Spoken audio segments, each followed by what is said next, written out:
Iraqi soldiers pose with a captured flag as they advance into Mosul's old city. But while they've taken emblems of ISIL control, very few fighters have been captured. Further south, however, ISIL are not surrounded.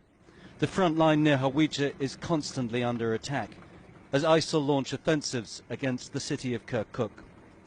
And there, in a heavily fortified compound, prisoners are kept.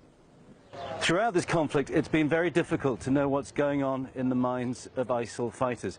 Most have chosen to kill themselves in suicide attacks rather than be taken alive.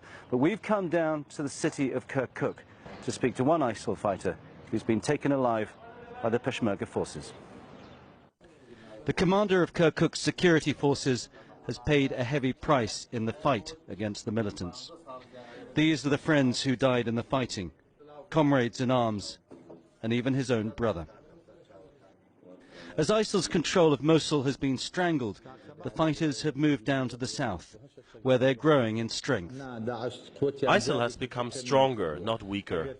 Before the Mosul offensive, we had 1,000 fighters against us. Now there are 2,000. Before there were 50 suicide bombers. Now there are 100. The general takes us to meet a prisoner taken 10 days ago. The man, originally from Hawija, admits he was a fighter, but he tells us he had no choice. He was forced to fight since ISIL took control in 2014. He claims he had run away to escape and that he's never killed. Nonetheless, he says, he feels remorse. Yes, I feel so guilty. How could I not?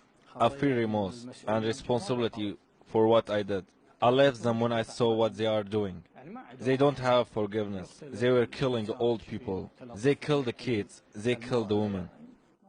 But his eyes seem to tell a different story. What he says is inconsistent and changes as we speak. Military intelligence say he was part of a sleeper cell, hidden behind enemy lines. He'll be given a trial and the right to defense, but if found guilty, he faces the hangman's noose.